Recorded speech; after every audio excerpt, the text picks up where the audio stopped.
Hello everyone, welcome to Rahul Bhagat classes.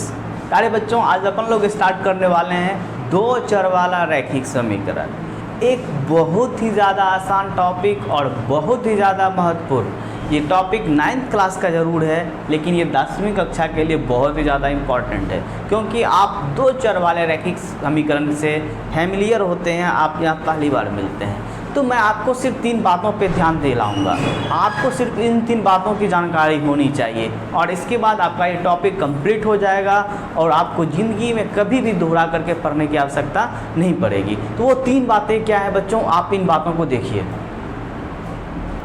तो देखिए, तो पहला क्या है? पहला है दो चर वाले रैखिक समीकरण का मानक रूप। मानक रूप मतलब हुआ स्टैंडर्ड फॉर्म, कि दो चर वाला रैखिक समीकरण किस रूप का होता है, हम कैसे देखेंगे, कैसे हम पहचानेंगे कि वो दो चर वाला रैखिक समीकरण है। तो आपको समीकरण देखना और आपको पहचान लेना है कि वो दो चर वाला रैखिक समीकरण है या नहीं है। तो दूसरा है दो चर वाले रैखिक समीकरण का हल। तो बच्चों, जिस तरह से बहुपद का हल आपने देखा होगा, तो उसी तरह से दो चर वाले रैखिक समीकरण का एक हल होता है। तो दो चर वाले रैखिक समीकरण का किस प्रकार से हल निकालेंगे, हम उस पर चर्चा करेंगे। तीसरा है दो चर वाले रैखिक समीकरण का आलेख। तो बच्चे, दो चर वाले रैखिक समीकरण का जो आलेख होगा वो एक स्ट्रेट लाइन होगा, यानी कि एक सरल रेखा होगा। तो जैसा कि आप यहाँ पे देख रहे हैं कि किस तरह से ये आलेख है, किस तरह का ग्राफ है। तो बच्चों, हम बारी बारी से इन तीनों बातों पे ध्यान से चर्चा करेंगे और आप बिल्कुल इस वीडियो को देखते वक्त शांति से जिस तरह से बैठ करके देख रहे हैं, आप बिल्कुल लास्ट तक बने रहिएगा और आपको यह वीडियो इतना फ़ायदेमंद होगा कि आपको ज़िंदगी में दोहरा करके कभी भी पढ़ने की आवश्यकता नहीं पड़ेगा। तो बच्चों, हम आते हैं और स्टार्ट करते हैं आगे।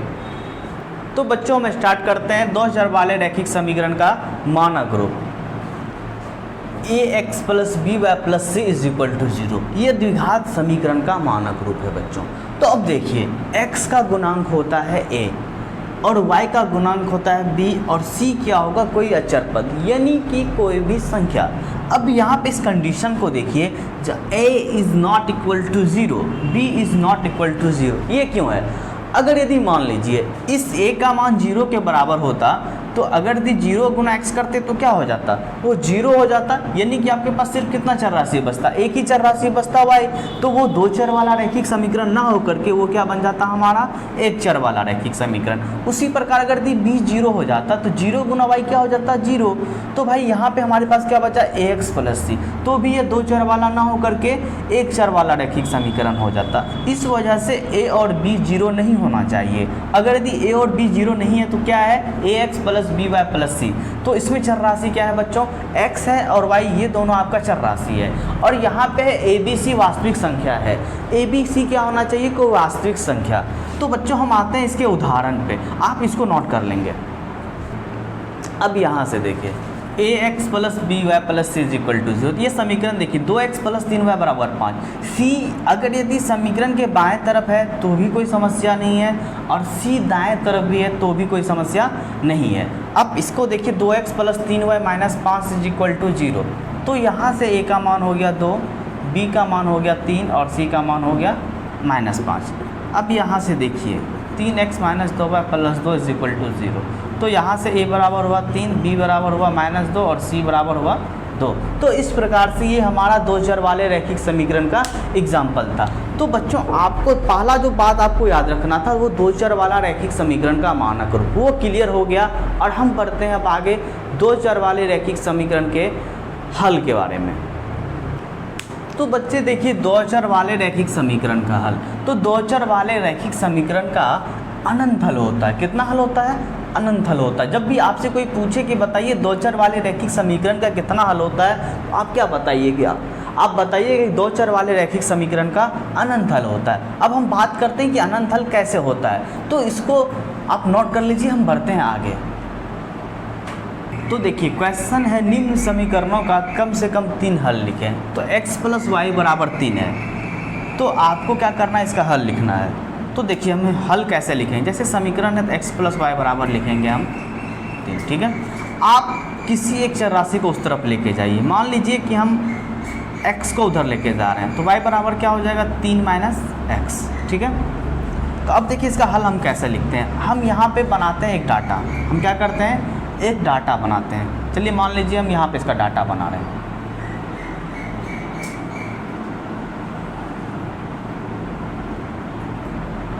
अब यहाँ से ऊपर लिखिए x और नीचे लिखिए y। कम से कम आपको 3 हल लिखना है तो आप 3 लिख लो।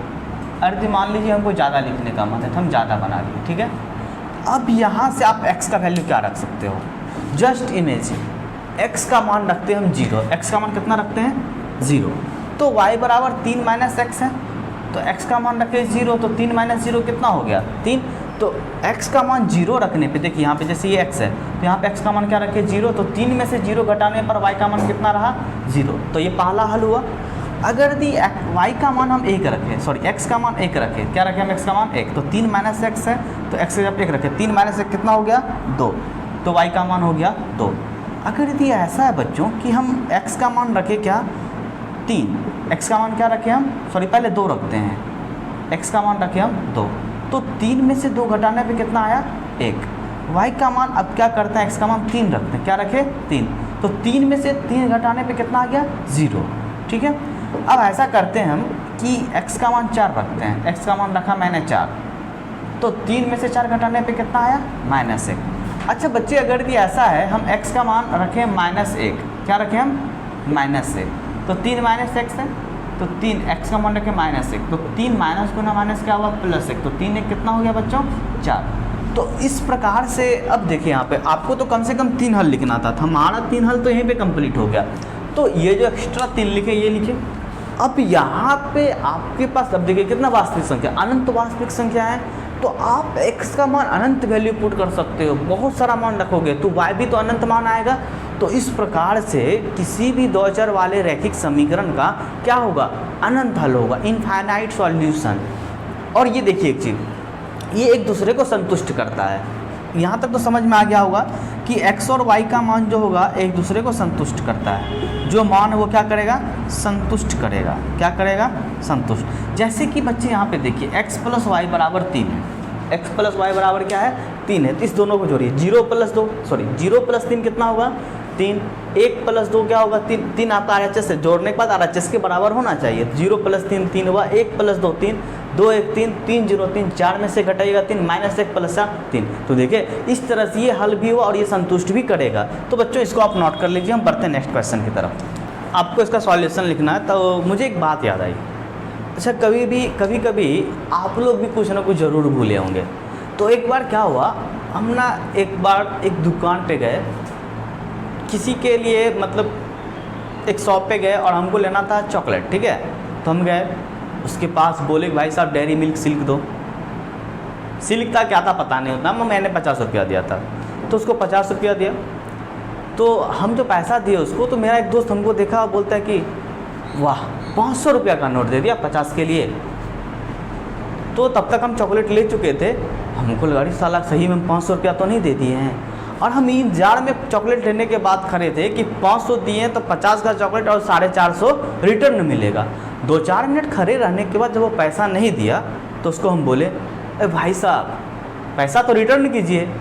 तो बोलता कैसा पैसा, तो हम बोले हैं 500 नहीं दिए थे। बोलता है 500 कहाँ, तब याद अरे ये तो 50 ही दिए थे। तो कभी कभी कुछ भूल आप लोग भी कर लेते होंगे, तो ठीक है, छोटा छोटा गलती भी होना चाहिए, मज़ा भी आता है, कुछ यादगार भी हो जाता है। तो देखिए बच्चों इस सवाल को x - y बराबर 2 है। तो अब यहाँ से देखिए सबसे पहला चीज़ x - y बराबर 2 लिखे, x बराबर क्या हो जाएगा 2 + y। तो यहाँ से देखिए x - y बराबर 2 लिखे, x बराबर क्या हुआ 2 + y। आपको क्या करना है, इधर डाटा बनाना है, कम से कम कितना हल लिखना है 3 हल लिखना है। तो अब देखिए बच्चे आप यहाँ से अब हम ज़्यादा कुछ नहीं करेंगे, आप किसी को भी, अच्छा यहाँ से देखिए यहाँ पे हम क्या किए, y को ही क्यों लेके गए इस बार, इस बात को समझिए। जैसे x - y बराबर 2 है, आप x का न लेके जाते, मान के चलिए x को लेके जाते उधर, तो क्या हो जाता दोनों तरफ माइनस आ गया तो फिर उलझन हो जाता। तो इस वजह से हमने क्या किया, सिर्फ y को लेके गए तो +y, कोई झंझट ही नहीं है। तो ये सवाल के ऊपर निर्भर करता है और आपके पास धीरे धीरे मैच्योरिटी आएगा सवाल को बनाने का, यानी कि एक्सपीरियंस आएगा, जिससे कि आप ये वाला गलती ना करोगे, आपको और बेहतर क्लियर हो जाएगा। अब जैसे आपको क्या करना, y का वैल्यू 2 पुट करना है, सॉरी y का वैल्यू 1 पुट किए, तो 2 + 1 कितना हुआ 3। अब यहाँ से देखिए अगर y का वैल्यू 2 पुट करते हैं तो अब सोचिए यहाँ पे 2 + 2 कितना हो जाता 4। अगर y का मान -1 पुट करेंगे, क्या पुट करेंगे आप -1, तो 2 प्लस गुना माइनस क्या हुआ माइनस, यानी 2 - 1 कितना हुआ 1। तो इस तरह से यहाँ से 3 हल हो गया। अब देखिए x माइनस वाई, 3 में से 1 घटाइए, x माइनस वाई यानी कि 3 माइनस 1 2 हुआ, फिर y x minus Y 4 minus 2 क्या हुआ 2 हुआ, फिर 1 माइनस माइनस 1, तो 1 प्लस 1 कितना हो गया 2। तो इस तरह से x और y को घटाने के बाद क्या हुआ 2 हुआ। तो इस प्रकार बच्चों हम लोग हल निकालते हैं। इसको नोट कीजिए और कुछ सवाल और बनाते हैं। अब देखिए बच्चे, हमारा सवाल है 2x प्लस 3y बराबर 12 और आपको खींचना है इसका 3 हल, आपको खींचना है 3 हल। तो यहाँ से देखिए x है y है, तो आप देखिए बच्चे 2x प्लस 3y बराबर 12 है, तो आप सबसे पहले क्या करोगे, तो आप 3y को उधर लेके चले जाओ। आप x को भी उधर लेके जा सकते, कोई दिक्कत नहीं है, लेकिन यहाँ पे क्या हो गया 12 माइनस 3y बटा 2। तो यहाँ से क्या बच्चे आपको किसका वैल्यू पुट करना पड़ेगा, x का नहीं, आपको जो RHS में उसका वैल्यू नहीं कि y का वैल्यू पुट करना पड़ेगा। अब जैसे मान लीजिए हम y का वैल्यू रखें 2, y का वैल्यू कितना रखें 2, तो y का वैल्यू 2 रखने पर क्या होगा आप उस बात को समझिए। तो जैसे हम y का वैल्यू 2 रखें तो x बराबर 12 माइनस 3y, तो 3 गुना 2 बटा 2, तो 3 गुना 2 कितना हुआ 6, यानी कि 12 में से 6 घटा 6 बटा 2 यानी कि 3। तो आपका x का वैल्यू कितना आ गया 3 आ गया। अब ऐसा है कि हम करते हैं क्या कि y का वैल्यू पुट करते हैं 4, y का वैल्यू कितना पुट करते हैं 4, तो 12 माइनस 3y, तो y का मान y का मान क्या रखें 4, तो बटा 2, तो 12 में से 12 घटा क्या हुआ 0 बटा 2 यानी कि 0। अब अगला क्या है कि हम ऐसा करते हैं कि y का वैल्यू पुट कर देते हैं -2, यहाँ पे क्या हुआ कि हम y का वैल्यू 4 पुट किए तो रिजल्ट आ गया था 0, ठीक है, 4 पुट किए तो रिजल्ट आया 0। अब क्या बच्चे हम y का वैल्यू पुट करते हैं -2, क्या करते हैं y का वैल्यू पुट -2, तो 12 माइनस 3 y का वैल्यू रखे -2 बटा 2, माइनस गुना माइनस क्या हुआ प्लस, 12 6 18 बटा 2 कितना हो गया 9, यानी कि y का जो वैल्यू है हम 2 पुट किए तो रिजल्ट कितना आ गया 9। तो इस प्रकार से हम लोग बच्चे 2 चर वाले रैखिक समीकरण का हल निकालते हैं। अब ये 2 बातें कंप्लीट हो गई, तीसरी बात क्या थी 2 चर वाले रैखिक समीकरण का ग्राफ। अब उस पर चर्चा करते हैं, इसको नोट कर लीजिए। तो बच्चों फाइनली हम लोग पहुंच गए 2 चर वाले रैखिक समीकरण का आलेख। तो 2 चर वाले रैखिक समीकरण का आलेख कैसा होता है हम उस पर चर्चा करते हैं। तो बच्चों 2 चर वाले रैखिक समीकरण का जो आलेख होता है वो सरल रेखा होता है, और सरल रेखा कैसे होता है क्यों होता है हम उन सारी बातों पे चर्चा करेंगे। तो देखिए एग्जाम्पल के तौर पर, तो देखिए बच्चों सवाल क्या है, x प्लस वाई बराबर 3 का आलेख खींचे। तो आलेख खींचने के लिए आपको क्या करना पड़ेगा, आपको इसका हल लिखना पड़ेगा। आप ऐसा कर सकते हैं, आप या तो x लेके जाइए या फिर y को उधर लेके जाइए। हम y को उधर लेके गए, तो कम से कम आपको पता है कितना हल लिखना है, कम से कम आपको 2 हल लिखना है। 2 हल लिखने के पीछे रीज़न हम वो बाद में चर्चा कर लेंगे, ठीक है।